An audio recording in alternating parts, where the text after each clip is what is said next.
ఓం మహాగణాధిపతయే నమః. ఓం గురుభ్యో నమః. ఓం శ్రీమాత్రే నమః. మనం ఈరోజు అందరినీ పట్టి పీడిస్తున్నటువంటి అంశం ఏమిటి అంటే అప్పులు, రుణము, రోగము, శత్రుత్వాలు. ఈ మూడిటి నుంచే మనిషి విముక్తిని కోరుకుంటాడు. ఎప్పుడు కూడా అబ్బా రుణాలు ఉండకూడదండి, నా రుణాలు తీరిపోవాలనుకుంటూ ఉంటాడు.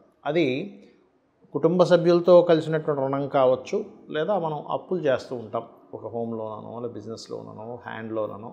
ఇటువంటివి క్లియర్ అవ్వాలంటే హోరా జ్ఞానం బాగా తెలియాలి.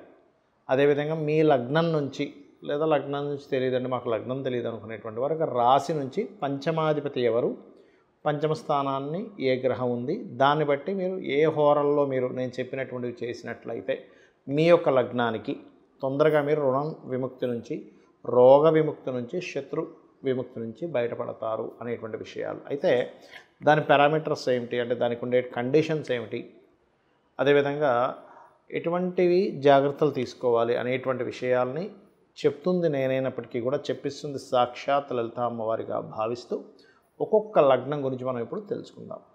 మిథున లగ్నము, మిథున రాశి. మిథునం వారికి కనుక చూసుకున్నట్లయితే సహజంగానే మిథునం వారికి తెలివితేటలేదు అధికంగా ఉంటాయి, లాజికల్ థింకింగ్ ఎక్కువగా ఉంటుంది. నడిచే వికీపీడియాగా చెప్తూ ఉంటారు.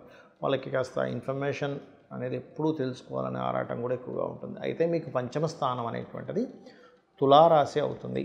సో తులలో ఎవరున్నారు, ఇక్కడ మిథునం వారికి తులలో ఉదాహరణకి నీచపడ్డ రవి ఉన్నాడు అనుకోండి. ఇక్కడ చాలామందికి సందేహం కలుగుతుంది, ఏమన్నా నీచపడ్డ రవి ఉన్నాడు మరి నేను ఎప్పుడు సూర్యభగవానుడికి చేయొచ్చా చేయకూడదు. ఆ నీచపడ్డ రవి కనుక నీచభంగ రాజయోగంలో ఉన్నాడు అనుకోండి ఉదాహరణకి. అంటే ఏమిటి, అక్కడ ఏ శుక్రుడు ఉన్నాడు, లేకపోతే బుధ శుక్రులు పరివర్తనలో శుక్రుడు అక్కడికి వస్తున్నాడు. కొన్నిసార్లు ఏమవుతుంది, బుధుడు ఉంటాడు రవితో, కానీ శుక్రుడు కన్యలో ఉన్నప్పుడు బుధుడికి శుక్రుడికి పరివర్తన వల్ల కూడా నీచభంగ రాజయోగం జరుగుతుంది. అలాంటప్పుడు రవిని మీరు తీసుకోవచ్చు.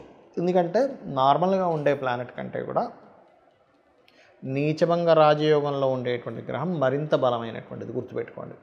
కాబట్టి పంచమ స్థానాధిపతికి ముఖ్యంగా ముందు మీరు ఫస్ట్ ప్రాధాన్యత ఇవ్వాలి. అంటే శుక్రుడికి, లేదంటే పంచమంలోనే శుక్రుడు ఉన్నాడు అలాంటప్పుడు అమ్మవారి ఆరాధన చేయడము, అదేవిధంగా కాస్త శుక్ర హోరల్లోనే మీరు ఏదైనా సరే అప్పులు తీర్చుకోవడానికి మంత్ర సాధన చేయడానికి, ముఖ్యంగా హోరానాథుడు ఎవరైతే అయ్యారో ఆ హోరల్లో మీరు చేసేటువంటి సాధన, ఆ హోరల్లో మీరు చేసేటువంటి ఆలోచన, ఆ హోరల్లో మీరు ఫ్రెండ్షిప్స్ పెంచుకోవడం, ఆ హోరల్లో మీ యొక్క ఐడియాని ఇంప్లిమెంట్ చేయడం అనేటువంటిది ఖచ్చితంగా మీకు మంచి ఫలితాలు ఇస్తుంది, గుర్తుపెట్టుకోండి.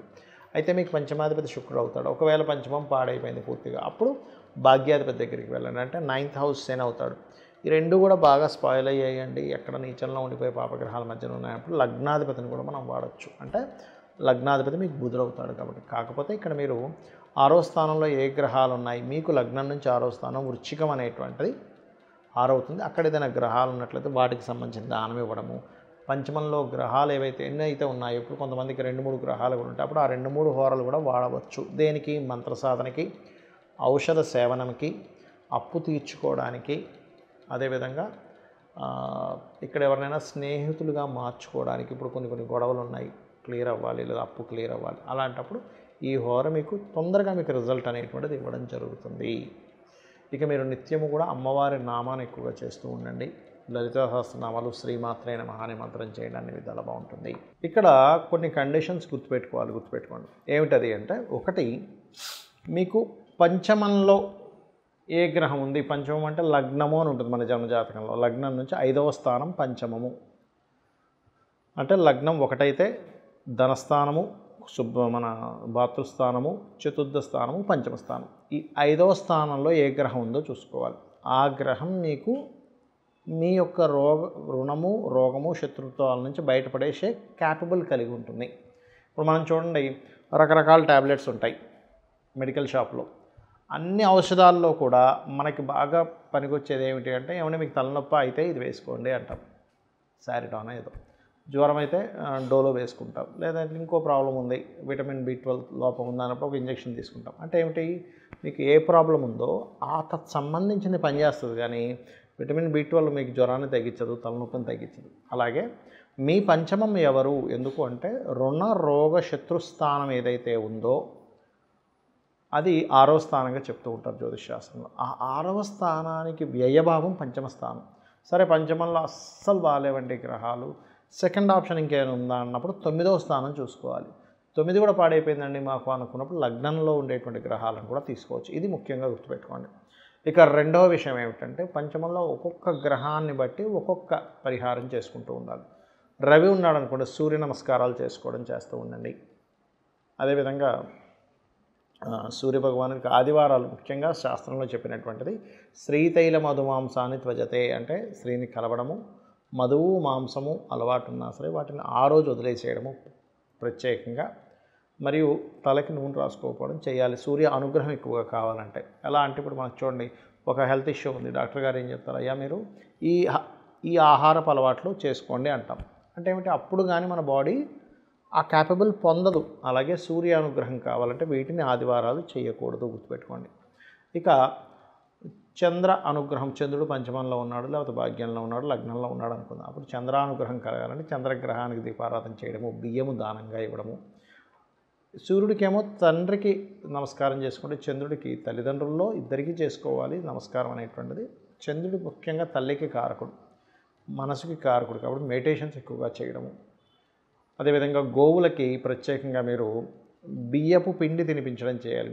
ఆ సూర్యుడిదైతే గోధుమ రవ్వ తినిపిస్తుంది. అదేవిధంగా కుజుడు అనుకోండి, సుబ్రహ్మణ్యేశ్వర స్వామి ఆరాధన, పంచమంలో కుజుడు ఉన్నాడు మీకు ఉదాహరణకి, అంటే పంచమం రుణరోగ శత్రుస్థానాలను తగ్గించేదన్నాం కదా, హనుమాత్ ఆరాధన, సుబ్రహ్మణ్యేశ్వర స్వామి ఆరాధన, అందులో ముఖ్యంగా కుజహోరల్లో చేయండి.